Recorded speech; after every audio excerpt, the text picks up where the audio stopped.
2 Saudi women detained for driving an ongoing bid to end ban. 2 of Saudi Arabia's best-known female advocates for lifting the ban on women driving were detained on Friday after being caught behind the wheel in the country's capital. Aziza Al-Yousef, who was driving the car, and her passenger, Iman Al-Nafan, tell CNN they were pulled over and spent a few hours at a police station in Riyadh until being released into the custody of their respective husbands.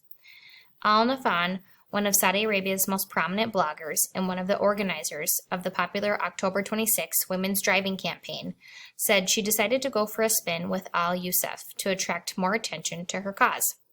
"We were looking for the police. We drove by the police station on purpose," she explained, adding how she welcomed the detention. Despite repeated attempts, CNN has been unable to reach Riyadh police for comment.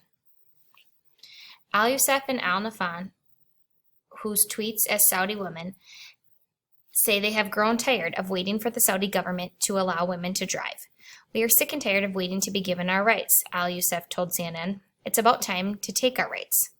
Al-Yousef has driven before and was glad to get behind the wheel again on Friday, but says she was not deliberately looking to be detained by the police.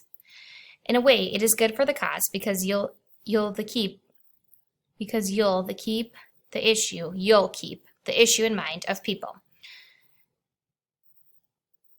In the mind of people, says Al-Yousef. "However, some people might understand wrongly that we are confronting the government, and that might slow the process."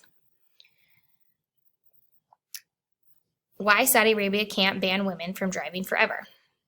Al-Yousef was initially concerned she and Al-Nafan might go to jail, citing the presence of traffic police, regular police, and secret police who were called to the scene. She says the mood of the police had lightened substantially by the time she and Al-Nafan reached the station. When her husband came for her, he was asked to sign a statement pledging Al-Yousef would not drive again. Al-Yousef says her husband jokingly asked, "How can I do that? I can't prevent her from driving. Only God can do that," before signing. She was then released. The issue of women driving is a particularly sensitive and controversial one in Saudi Arabia, the last country on earth where females don't have that right. In recent years, though, more women have challenged the government, urging officials to overturn the ban and taking to streets in remarkable displays of civil disobedience. Although women are not allowed to drive in the ultra-conservative kingdom, there is, in fact, no law barring them from doing so. But religious edicts are often interpreted to enforce the prohibition. "We have tried all the legal channels," explained Al-Nafan. "The government keeps promising us that all we have to do is be patient and quiet, and we'll eventually get the right to drive. Officials keep saying the women driving issue is one for Saudi society to decide.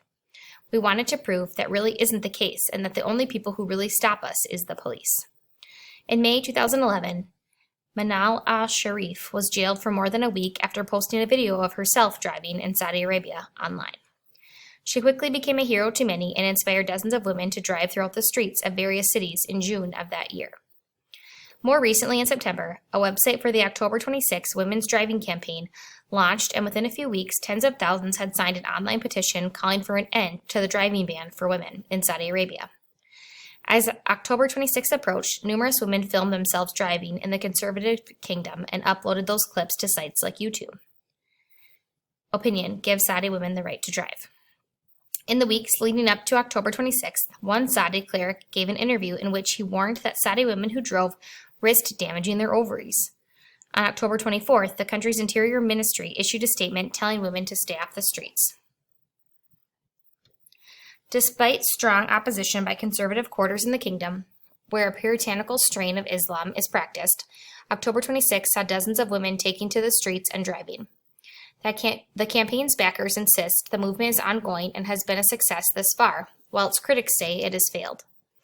Last week, Al-Yousef has had an audience with Saudi Arabia's Interior Minister, Prince Mohammed bin Naif, via teleconference. She conveyed a message on behalf of the growing number of women and men calling for an end to the driving ban. Al-Yousef was told the matter was now in the hands of Saudi King Abdullah, considered a cautious reformer. "I think it might have been a good thing," said Al-Yousef.